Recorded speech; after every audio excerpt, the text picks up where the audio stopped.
have what it takes to run this airline, and nobody can take that away from me. It is my gift. I can do it, and I'll do it. Not alone, by the way, because I work with a team, and that team in there, combined, we have close to 100 years of experience together, and all of us together have what it takes to run this airline. That's why it hasn't dropped out of the sky.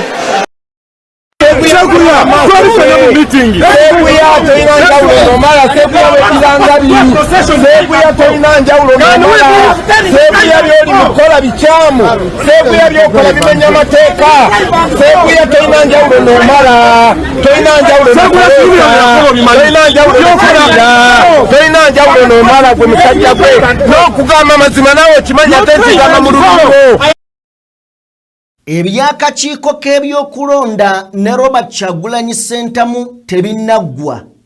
Poliisi emaze okubeera nga ebaga ekiwandiiko mwetadde emisango 62 gino nga givunaanibwa Robert Kyagulanyi Ssentamu agikoze okuva we yatandika kampeyini zino. Era Electoral Commission evuddeyo n'erabula Kyagulanyi Ssentamu nti wano we tuli tulinawo emisango egiwerera ddala 62 gyokoze Kyagulanyi, olina okubeera ng'ogivunaanibwa. Embooko enyoose nga Kyagulanyi ayolekera Makindye East, omuggo guvuze. Mu ngeri y'emu tugenda kubeera nga tutunuulira ku nsisinkano gy'abaddemu n'omulangira Dr. Kasimu Nakibinge jjajja w'Obuyisiraamu. Ebigambo byo byogeddwa nga bulijjo omulangira ebigambo abyogeranga ne ku lunazzemu okowoola gavumenti.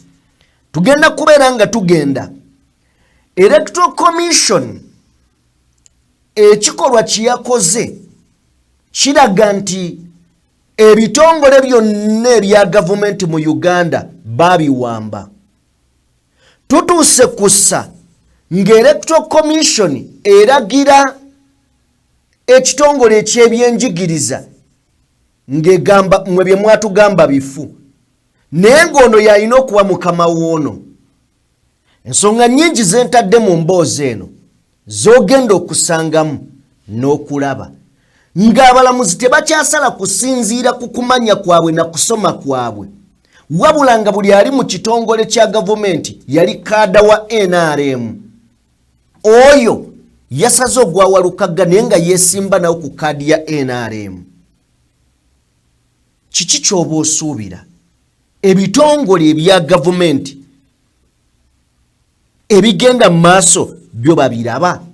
Sejja kununulwa musere kituufu tetumwera na katendo tulina okubanga tulemera ku mazima tetulina musango ate ne kooti naye eswala ekigambo mandetole kiri clear nnyo naye tumanyi nti omulamuzi atiisibwatiisibwa abantu ba kooti batiisibwatiisibwa amaje ensi yaffe bagiwamba nga bwe mulabye kooti bweri mu buwanvu. Tetuli bamenyi b'amateeka bannayuganda mwebereremu.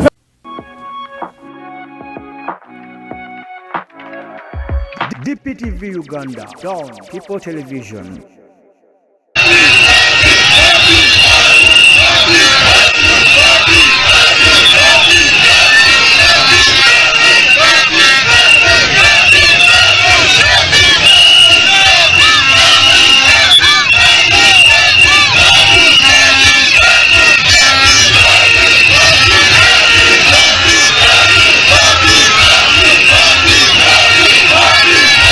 Balese amaje, balese poliisi, balese jat, balese abasirikale b'amakomera, balese ebivubuka bikawuula, balese buli kitongole, banoonyezaayo n'abavubuka mu gete eyo ababbi abatemu ne babaleeta okusitopinga Bobi Wine. Omusajja aganye okuyimirira. Tubadde tulowooza nti enkuba yeesobola omuyimiriza, naye eremereddwa omuyimiriza. Omusajja ali ready to go. Mwetegefu okufeesinga buli kimu. Robert Kyagulanyi Ssentamu njagala otuwe katambi ako newankubadde enkuba ebadde efudde emba okubula okuggwa mu ggulu temusitopinze kutambula. Atambudde n'enkuyanja y'abawagizi be. Ojja tuwa ku kilipu eyo zijje tutandike.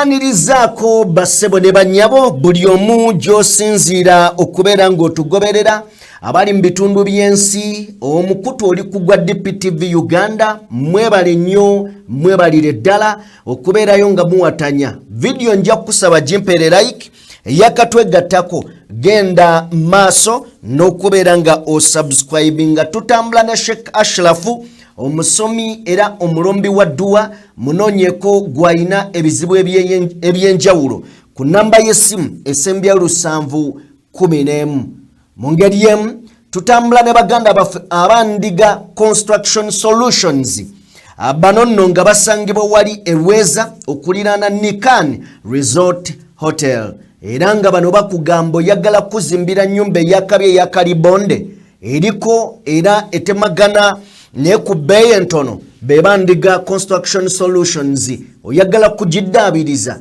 webali okuwa obuweereza obusingira ddala banoonyeko ku namba y'essimu esembeyo 222 abasobole okubeera nga bakuyamba twolekedde ebigambo era njagala onzikirize tubitandikire mu deployment.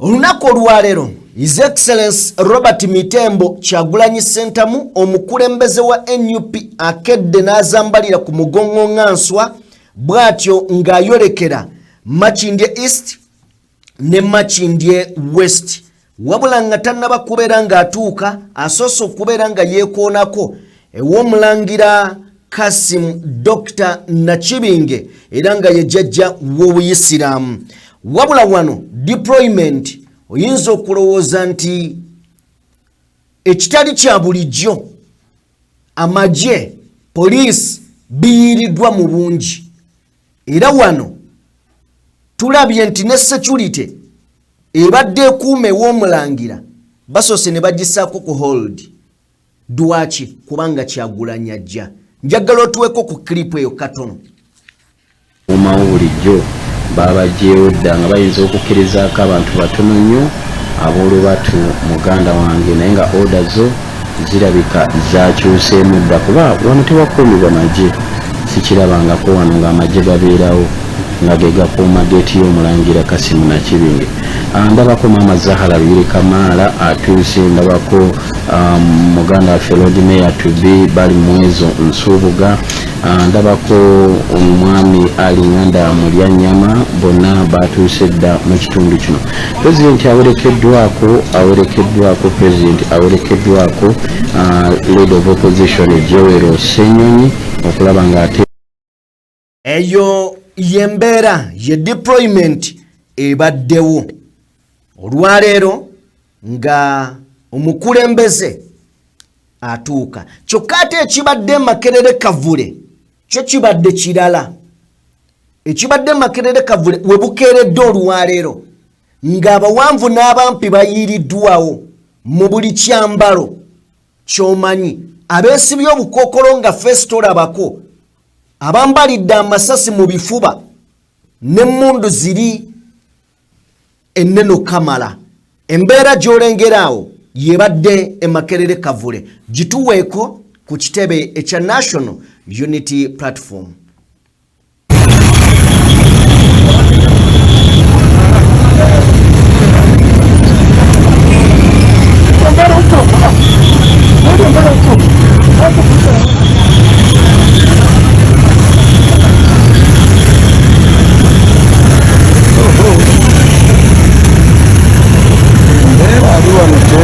Newankubadde embeera eyo yonna ebaddewo tekirobedde mukulembeze kwolekera genda Kibuli okubeera nga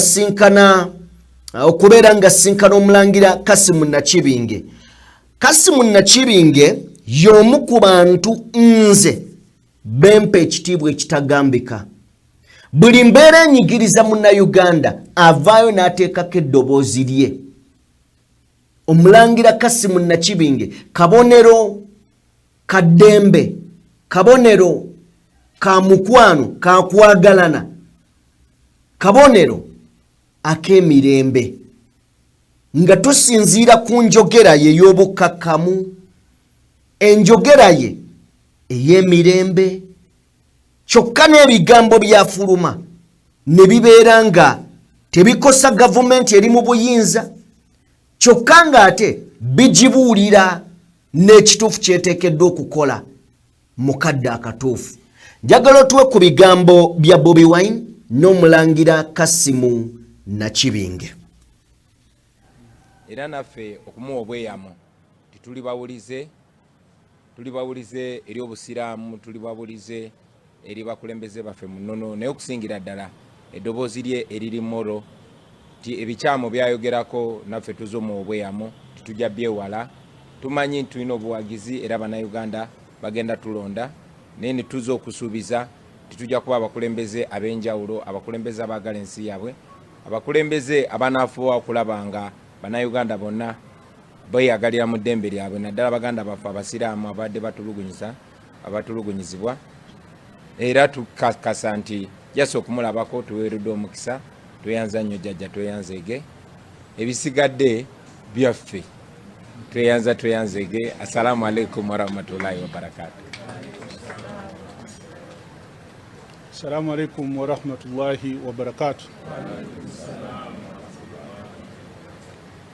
Aba National Unity Platform NUP batusaba okutukyalirako olunaku olwaleero, era y'ensonga lwaki olwaleero tuli wano. Era okusooka nga mbeebaza nnyo okutwala akadde bajje batubuuzeeko, naye kye tuyinza okugamba bannayuganda nti okulonda kujja era kubaddewo kujja kugende, naye tubasaba babeere bakkakkamu, babe n'emirembe era bawulirize bonna abeesimbyewo. Bwe batuuka mu kulonda balonde oyo gwe balowooza nti atuukiriza ebyo bye beetaaga. Twagala nnyo n'okukuutira bannaffe bamukwata mmundu bonna nga tuyita mu bukulembeze bwabwe, okubasaba nabo bakuume emirembe, babe n'empisa, baleme kutulugunya abannayuganda, ebyali eggulu ne kawempe bireme kuddamu.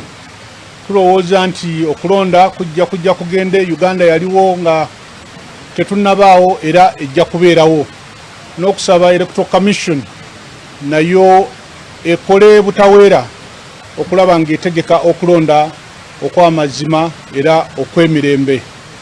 N'ebigambo ebyo nziramu okumwebaza ne delegation yonna gyazze nayo okubanga basobodde okufuna akadde ne batukyalirako. Mwebale nnyo, mwebalire ddala. Wabaddewo okufuna ebifaananyi oluvannyuma lw'okwogerezeganya kuno, abakulembeze ba NUP n'omulangira bafunyeyo ekifaananyi nga bw'ogenda maaso n'okubeera nga wekkaanya ku screen yo. Mukwano gwange atugoberera. Anyway, ebyo tubiteeke ebbali. Bwe tuba nga tuvuddeyo, EC Electoral Commission efulumiza ennaku ez'okulonderako. Ennaku ez'okulonderako njagadde tuzibayitiremu, naawe ali eyo ozimanye nga bw'olengera polling dates, elective positions, presidential and parliamentary elections. Bakugamba nti workers representative to parliament, wali ne bakugamba nti presidential and parliamentary election. Ababaka ba parliament ne ba president bagenda kulondebwa ng'ennaku z'omwezi 15 June 2026. Workers and representative to parliament, ababaka ba parliament abakulira abakozi bagenda kulondebwa nga 19 June 2026. Councillors, municipality, city division, youth abavubuka n'abakiikirira abakadde n'abalala bagenda londebwa nga 2 June 2026. District, city road, government elections, chairpersons, bameya, councillors bagenda londebwa ng'ennaku z'omwezi 22 June 2026. Municipality, city divisions, chairpersons ne ba councillors bano abalala bagenda londebwa ng'ennaku z'omwezi 27. Regional youth representative to parliament abo bagenda londebwa 28. Abakiikirira amagye mu parliament bagenda londebwa 28 nabo. Yes, waliyo abalala wansi. Yes, yongerayo abalala wansi. Nga bw'olengeraawo youth bichi kakati abakulira abakadde bagenda londebwa nga Billy Febu sub county town municipal division bali bannaku z'omwezi 30 then sub county municipal division abo bagenda bera bannaku za mwezi 4 bani abalala tebaweddeyo national female youth representative to parliament bano bannaku za mwezi 6 so wano nakitegeeza okulonda okugwayo kujja kugwayo nga 6 Febu naye abasinga okulonda okukulu tutunuulidde wali waggulu ku ntebe nnene ey'eggwanga n'ababaka ba parliament abasinga we tutunudde nnyo eri Robert Kyagulanyi Ssentamu. Olinayo omulala gw'omanyi yeesimbyewo? Robert Kasibante. Anyway, kale umbrella ye answer tojerabira yadde nakatono. Tuveyo tugende ku deployment ya police jeyiye nga gende Makindye Kisusse ogw'omulamuzi era nja kusaba ogituweeko deployment ya police. Uganda ebyokulwanyisa byonna abalimazeeyo nga bw'olengera okwetoloola ensambya abalabala buli wamu bayiyeewo amazeemu protoko buli wamu abayiyeewo komite engesaako nga bwe baweereza okuweereza abasebo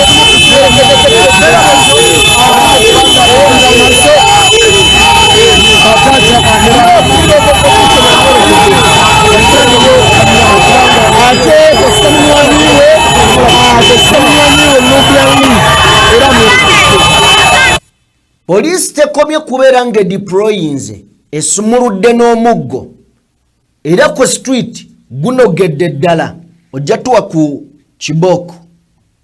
Is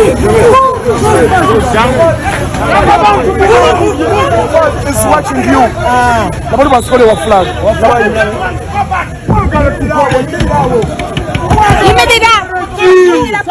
What do you want us to do? Officer, they are covering the pressure. It's okay. The presence is coming.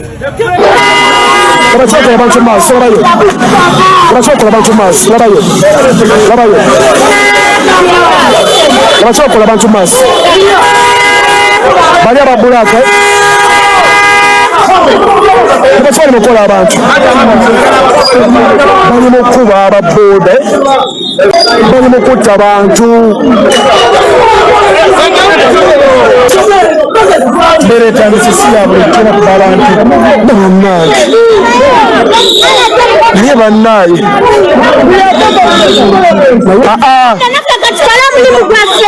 Embooko ennyose bw'ennyose omukulembeze n'alaba nga kisusse bw'atyo n'ayambalira ofiisa abadde akulembedde operation eno.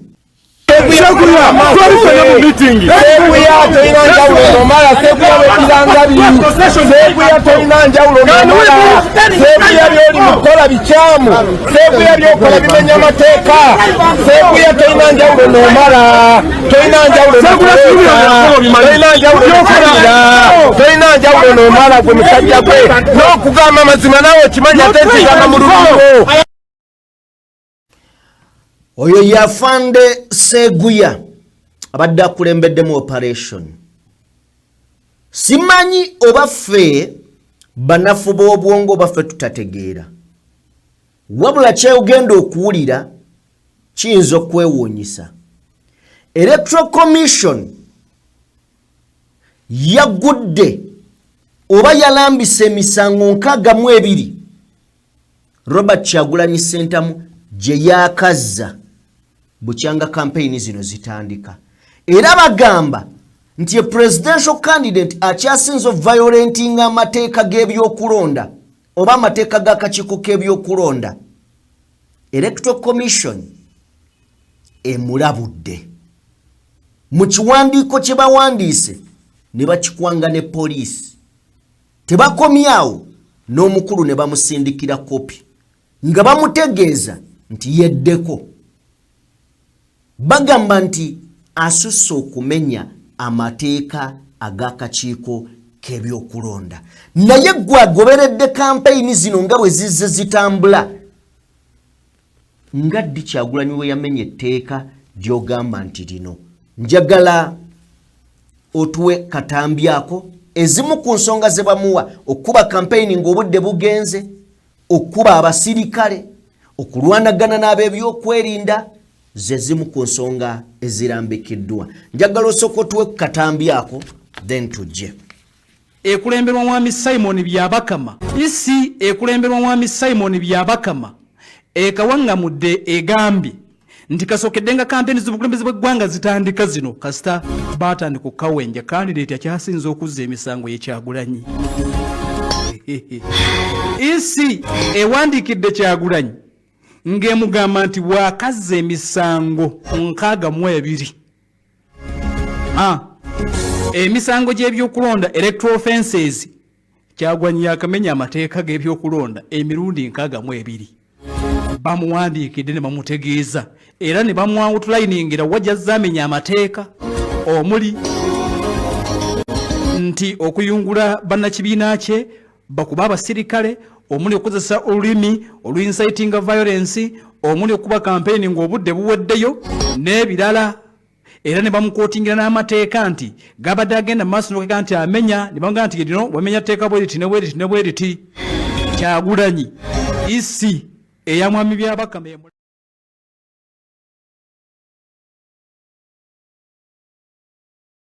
abudde emugambye wakazza emisango 62. Era bagambye nti ayina ne statement eziwaayiriza zazaakola. Ayina ne statement nga ziri insulting zazze akola.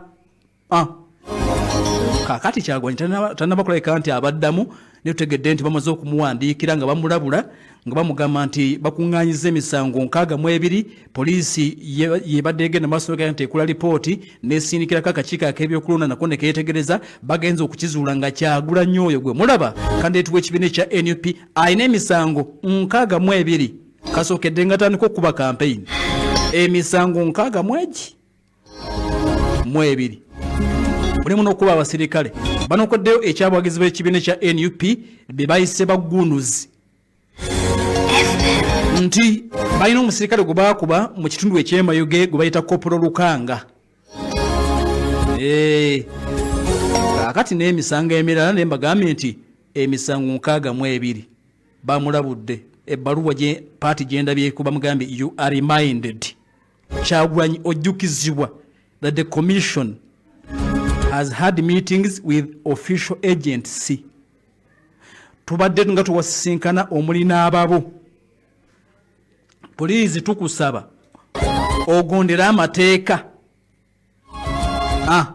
Lekera okumenya amateeka Kyagulanyi.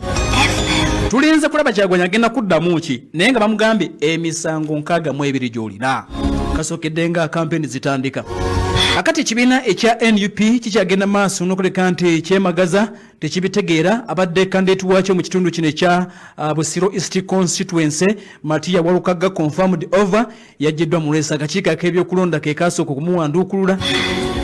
Omusango gwawaabwa muna NUP munne yadde nga tewaba kaadi omubaka incumbent gwe bayita Medali Lubega Ssegguna Walukaga katugambe nti kawedde mudda. Bajulira mu kooti enkulu n'okusinza ku nsala ya kooti enkulu gye tulabyeko Walukaga bakigumiza nti kituufu ebiwandiiko bibadde bibulamu era nga bibadde bitagala kugamba nti yaggiddwa mu lwesi mu mateeka.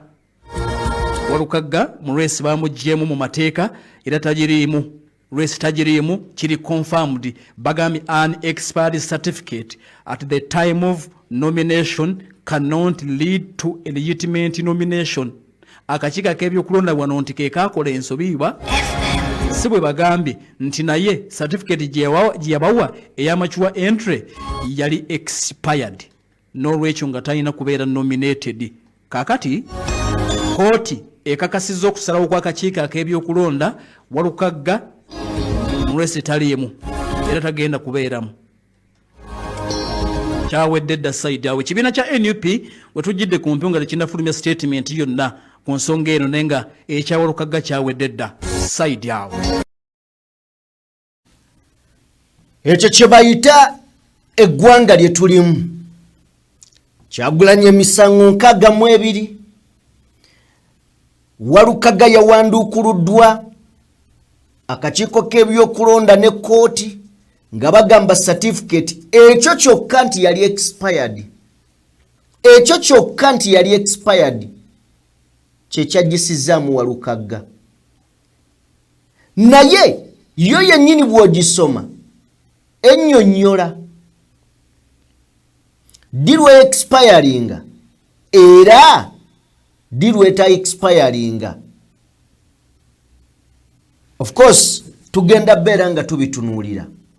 NRM teinayo musango n'ogumu. However tulabye ababadde bagenda ku campaign bangi bafudde aba NRM.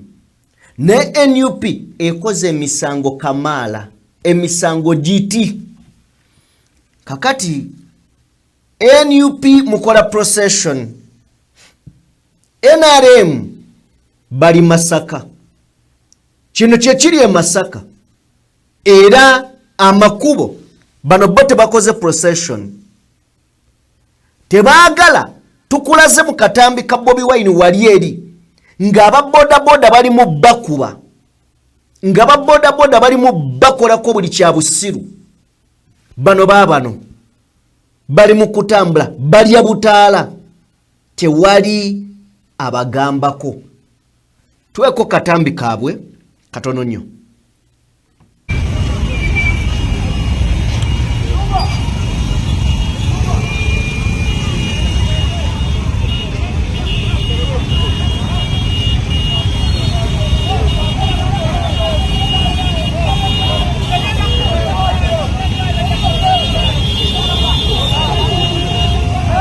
Ekyo kye kiri e Masaka. Naye bino byonna byabaddewo oba weebiri kozi biriyo olunaku lwa leero. NUP yasaba ekisaawe ekya Liberation Square ne bagikimma era nga bagamba nti bali mu kukitereezaamu. Ne NRM eri mu Liberation Square yo bagikiwadde ate kiri mu kutereezebwa. NUP ne bagisindika eyo teyafaayo n'egenda. Naye naawe mugende emiggo gyavuga abantu baabakuba. Aba NRM kulaale zaabwe kumpi buli laale kubaako abafa accident, abalala basimattuka. Ne mukadde kano bano banyiga biwundu. Bali mu malwaliro banyiga biwundu. Poliisi tevangayo nekola any single statement kulaaleza NRM n'ebibeerayo n'ensobi ezibeerayo. Now kino kye bayita impunity. Bw'omaliriza okuvaawo n'ogenda ku basajja battu aba booda Mukama Katonda asaasire ensi eno. Soko batu kati bano tubasaasire tubakolere ki? Ebyaddala mumbuulire. Bano ababoda twabakulaza olunaku olwajjo babadde mu kisaawe Kawempe nga bangi kakati ate bamaze bo bennyini batunnyonnyola. Tuweeko katambi kaabwe. Hey, gavumenti ya muzeeyi oli mubi nnyo. Gavumenti ya muzeeyi Museveni mbijjangu kubanga neewuunya ekintu kimu okubanga mvuga pikipiki ya looni saga nagera kwa natuga tujje tukuŋŋaane n'atwambaza ebijoozi nga bwemutulaba nti alina tuwa emitwalo 5 n'amafuta. Naye kakatona mu buli mwabana beebase okuyingira kwabadde kwa bulungi, okufuluma kwa mbirigo.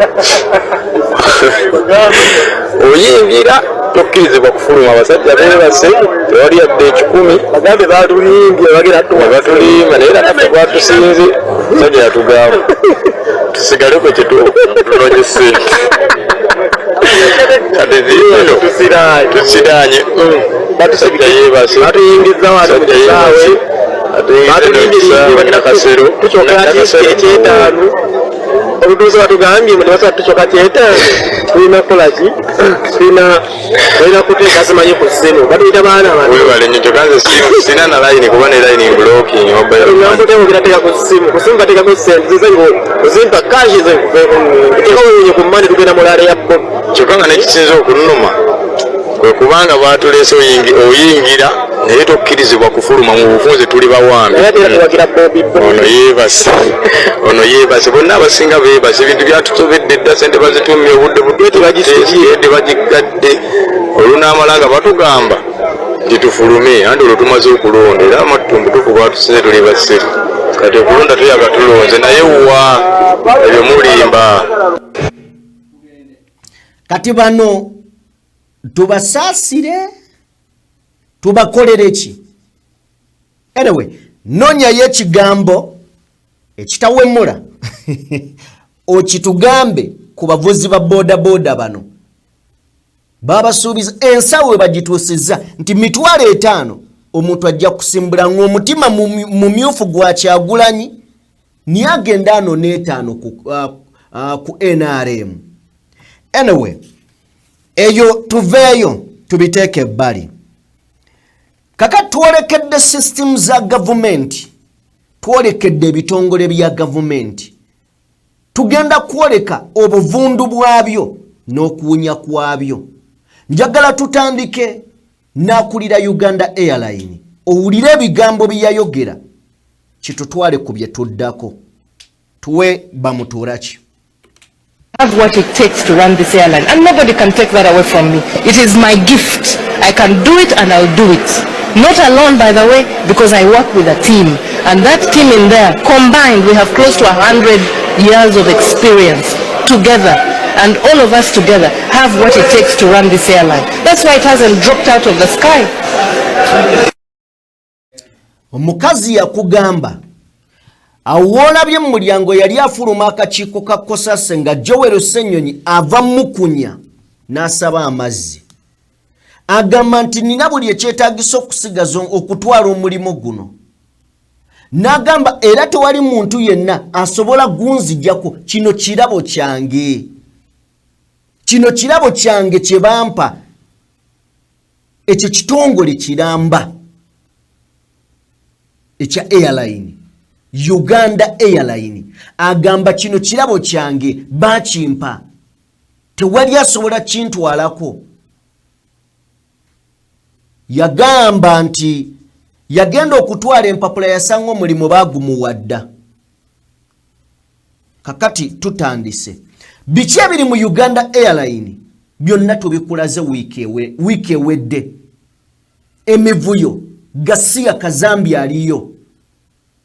Novaayo ne tujja musige ddamuzi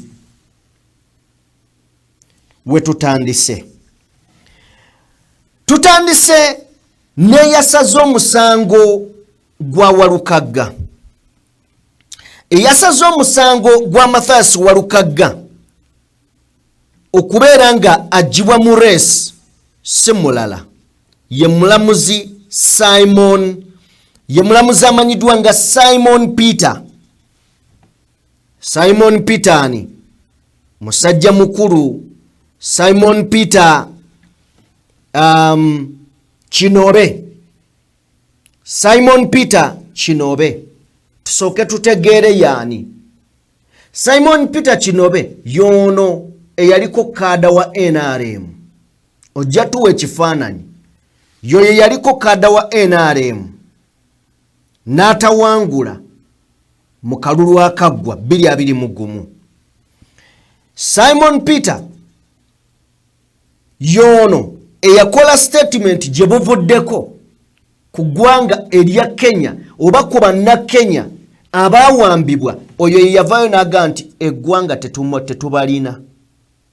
Tukebedde mu custody wonna tetubalina. Oyo ye yayimiridde mu musango ogwa Walukagga. Kaada wa NRM kiki ky'omusuubira okukola? kiki ky'omusuubira okukola wano institution wezifiiridde tukyali kusiga ddamuzi obubi n'obukyamu obuwunyirayo ebitongole okubeera nga bikozesebwa tewali kyetengeredde tujja ku baganda baffe abali mu kkomera wuliriza baganda baffe abali mu kkomera batuuse okwesala akajegere batuuse okuva mu mbeera batuuse okutabukirayo bano nga bakulembeddwamu Alex Waiso Mufumbiro muganda waffe Edi Mutwe ani omulala Akirewo Kivumbi Bobby Giant n'abalala Doreen Kaija Olivia Lutaya bano olwaleero bavudde mu mbeera again babamye bail Waiso Mufumbiro nga munnamateeka ng'ate akulidde mu famire nga taata we Chief Justice Mulamba avudde mu mbeera mu kooti n'ali omutaama soko mutuwe ruling. Let's pray for Uganda. First by the ruling. Let's pray for Uganda. Let's pray against impunity. We knew that before we even came here that the court is going to follow the procedure. The court is on trial. We are not criminals. It is court that is on trial. We are not criminals. It is court that is on trial. We are not criminals. It is court that is on trial. We knew that it would happen and it has happened. And we are not in fear. We are not caught up in fear. This country was liberated at one time.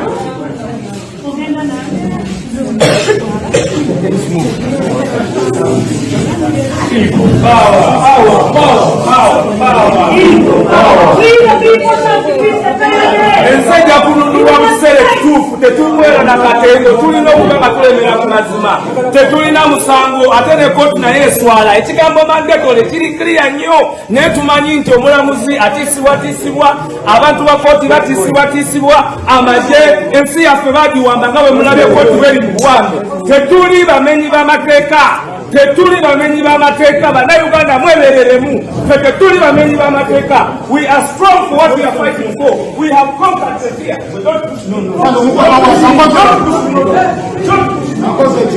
are not in fear. Temutia temuwa na katengo.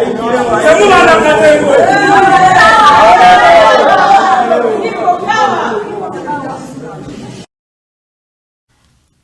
Weewaawo ye Waiso Mufumbiro n'abalala omulamuzi wa kooti y'e Kawempe etuula e Kanyanya n'olunaku olwaleero agaanye bannakibiina kya NUP okweyimirirwa ku kakalu ka kooti omulundi ogwokusatu nga wobalengera awo babagaanye okweyimirirwa omulundi ogwokusatu newankubadde baweza dda ennaku ez'essalira ezirambikiddwa obutereevu mu mateeka oba mu ssemateeka omuntu okuweebwa akakalu ka kooti oba okweyimirirwa ng'egamba nti bano banditaataaganya okunoonyereza wamu n'okutiisatiisa abajulizi b'oludda oluwaabi.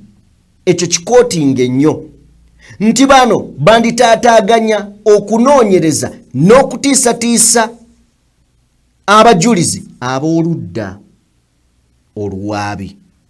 Bano okuli omumyuka wo NUP Alex Waiso Mufumbiro, Edward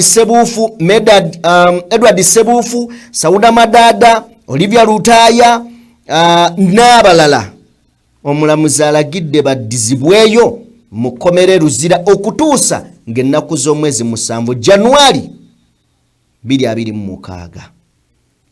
Oludda oluwaabi lugamba nti bano beenyigira mu kukola dduyiro ow'ekinnamagye. Kale byebyo nkugambye bwe mbadde nkola nkugambye nti underline ku nsonga ya ensonga eba Mr. Bail nti bajja kutaataaganya okunoonyereza. awamu n'okutiisatiisa abajulizi. Kakati kino kye tuba tusooka okugyawo mu musango gw'abaganda baffe 36 embalala nabo baleeteddwa mu kooti, naye baali 38. Nkugambye tusinziire ku guno gwa Alex Waiswa Mufumbiro ne banne okutunuulira ate ogw'abano ab'embalala. Njagala owulirize. Omulamuzi wali agambye mbu singa bano babawa bbeiro ba Waiswa Mufumbiro bakirewo Kivumbi, Edi Mutwe n'abalala bajja kutaataaganya okunoonyereza era bayinza okutiisatiisa abajulizi. Kakati tudde ku guno. Nkugambye bino bye tujja eno bye tutunuulira wano. Guno gw'abano ab'embalala baali 38. Bwe babeera 38 twategeddeko okusinziira ku kiwandiiko kya Kyagulanyi Ssentamu kye yatadde ku kibanja kye oba ku mikutu gye gimukwanira wala ng'agamba ababiri baavuddeyo era mu kuva mu kkomera bagenze ku laale ya Mwami Museveni era baalisiivingiddwa omumyuka wa Sipiika Thomas Tayebwa. Naye wuliriza,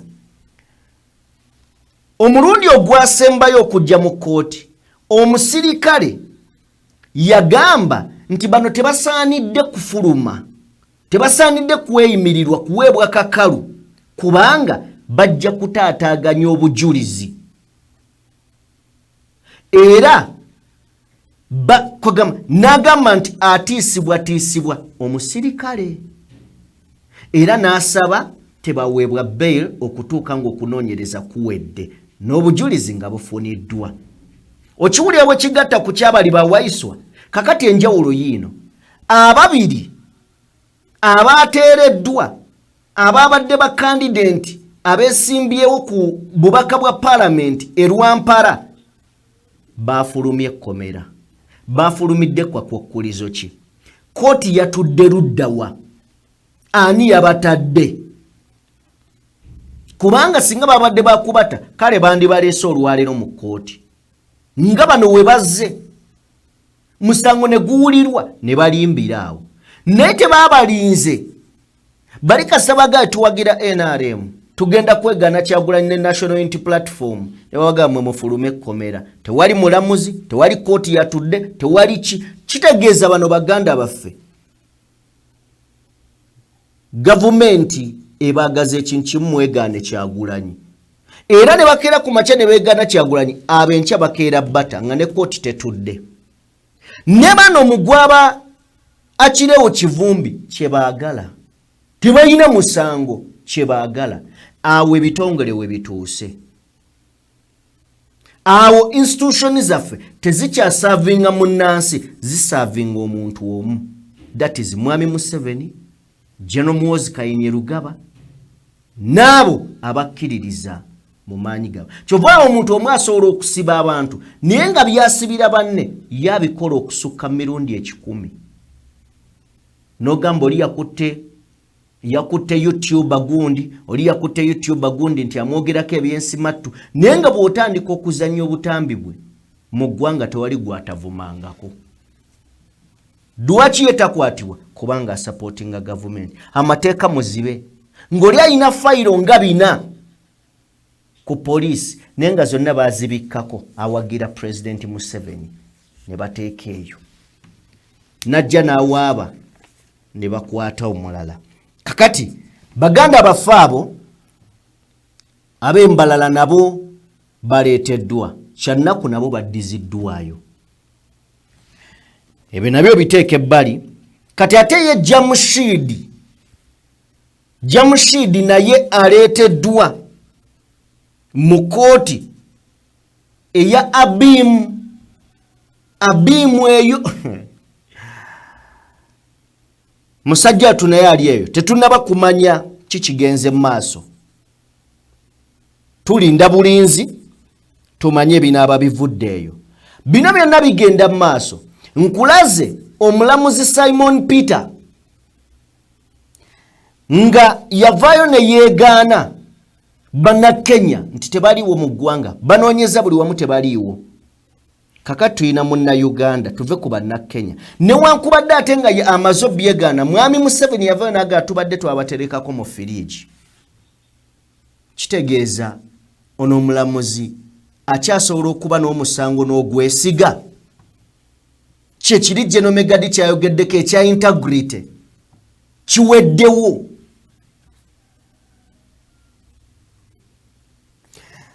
Kakati tuina Sam Mugumya munnakibiina kya FDC yawambibwa ziweze ennaku 118 bukyanga abulawo.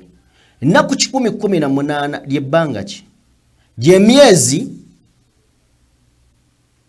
Gyemyezi emeka? Emyezi 3 n'ennaku ezigwamu talabikako. Era ebitongole byonna mu ggwanga bigaa tebimulina. Byonna mu ggwanga tebimulina.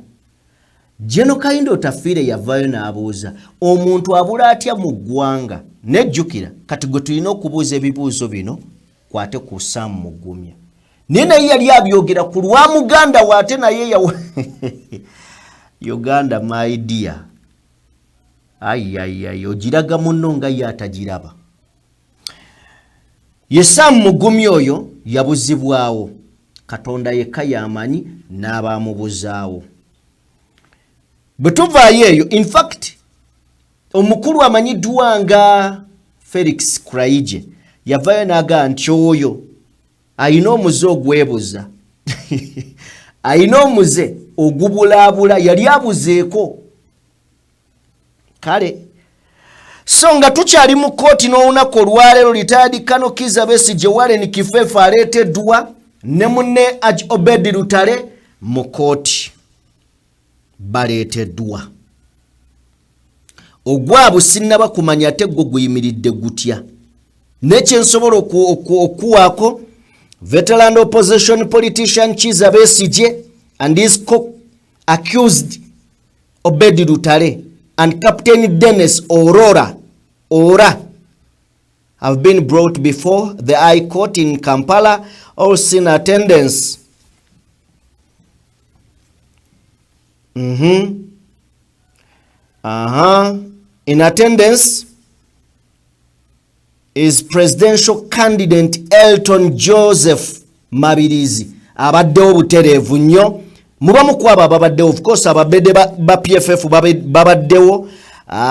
N'omulala Joseph Elton Mabirizi naye abaddewo mu kooti. Ensonga ezivudde mu kooti eya Besigye sijja obudde buno weemukoledde nga sinnaba kubeera nga nzitegeera bulungi nnyo.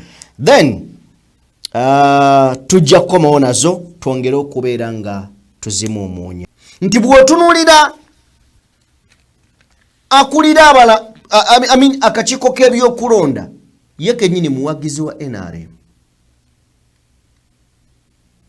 Nojja n'otunuulira ebitongole abali mu bitongole ebya magye, ababakulira ab'amagye, abakulira zi poliisi, bo bennyini bawagizi. Obwenkanya ogenda bujjawa. Kakati kanziremu era nkujjukize nti Walukagga ye yajiddwa mu race. Ne bw'oba oyagala nnyo takyadda ku ballot. Musajja wattu kati alinze 231. Ne wane wasigadde tewali. Ebibuuzo bye nakulekedde olunaku olwajjo, Walukagga university zigenda mugoba. University bw'eba teyamugobye kitegeeza omulamuzi oyo byakoze bya butalimu bya kisiru. Bino bya bufuzi. Of course Walukagga bino bya bufuzi. Ekyo nakyo n'okikwata n'okissa ebbali. Mbadde ntunuulira ebbaluwa ekiwandiikiddwa omukulu gwe bayita General Megadi. General Megadi awandiise ebbaluwa ng'agamba nti ebbaluwa yange eri my fellow Ugandans. The National Council for Higher Education has failed its mandate and choose politics over integrity, misleading Ugandans while dancing to the tunes of the NRM. Uliriza, General Megadi agamba nti ebbaluwa yange egenda eri bannayuganda, egenda eri ekitongole ekya National Council for Higher Education ekyebyenjigiriza ebyowaggulu oba ku mutendero gw'owaggulu. Agamba nti NCHE eremereddwa okukola emirimu gyayo mu butuufu n'esalawo okuzannya ebyobufuzi n'esalawo efiirwa ekitiibwa ezannya ebyobufuzi okubeera nga bannayuganda ebajingawaza ng'ejingawaza bannayuganda ng'ezinira ku luyimba olusunibwa NRM. Tuddayo wali kusiga eddamuzi era tuli mu musango gwa Walukagga. Nagamba this level of incompetence in a national institutions is deadly alarming. Nti incompetence chechi abe incompetence chechi mu Luganda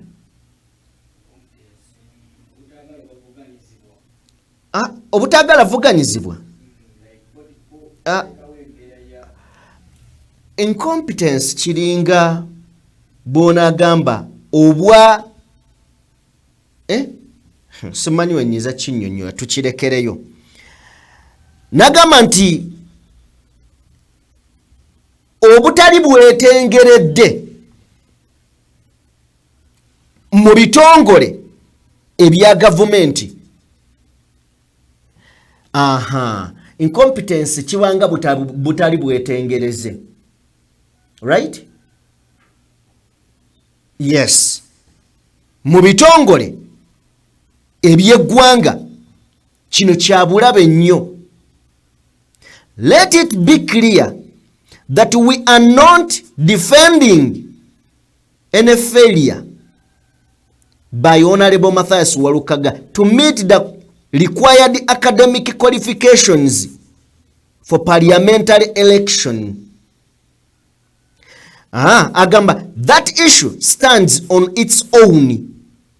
However, the inconsistency and selective application of standards by NCHE is unacceptable and deplorable. Nti obutali bwetengeredde n'okubeera nga NCHE kagamba esudde standard zaayo tekikkirizibwa. Agambye eri Walukagga naye amuwaddeyo obubaka. To you, Honorable Walukagga, munange stay focused. The praise you will ultimately come in New Uganda, where institutions serve the people, not power. Okyali mbooko era oli muwanguzi. Shame on justice system that allows itself to be used as a political pawn. Uganda needs a total institutional overhaul, and a new generation will rise to build the country. Young people deserve to fellow Ugandans go out and vote. It remains the only lawful way to revive this nation. Genda olonde ensi eggwaawo. So bino byonna biyimirira ku musango gwa Walukagga. Bw'omala okuyimiriza ku musango gwa Walukagga ng'akulira ayogerera akakiiko k'ebyokulonda, yajja ku mukutu ogwa CBS n'agamba ife National Council for Higher Education bwegamba nti oyo yasoma tebitukwatako. Bino byonna Electoral Commission yabisuula. Ekyennaku ne National Council for Higher Education bino byonna yabisuula mu gguluka. Kyenjagala okubeera nga nsembyayo mu budde buno. Chief Justice Alfonso Winyidoro emyaka 17 jaweereza. Myaka 17 agenda kuwummula ng'ennaku z'omwezi mu January nga 18 lwawummula. Okusinziira ku ssemateeka agamba singa oweza emyaka 7 oteekeddwa okubeera ng'odde ebbali. Kale nno Chief Justice Alfonso Winyidoro yanditulabako nga 18 omwezi ogujja awummula emirimu. Bwe batamwongere contract kuba kati ebyo byavaawo. Uganda buli omu akola kyayagala. Tikwo si kyo. Nyongereyo ndaba nga akomyawo. Katonda omulungi ow'ekisa abampeere bye musinga okubeera nga mwagala. Tambudde ne Morgan Kulenzi so nga ate Abe ku mapeesa abaddeyo bulungi nnyo. Sheikh Ashraf omusomi era omulombi wa dduwa munoonyeko gw'alina ebizibu eby'enjawulo asobole okubeera nga akuyamba. So nga ate tutambula ne bannaffe abalala abandiga Construction Solutions banoonyeko basangibwa wali ku Ntebe Road Lweza kuliraana ne Can Resort Hotel.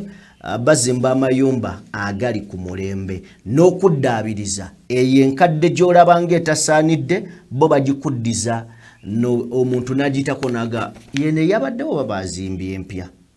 Banoonyeko ku ddamba y'essimu 222 tetugenda sukkako wano. Mubeere bulungi mweraba.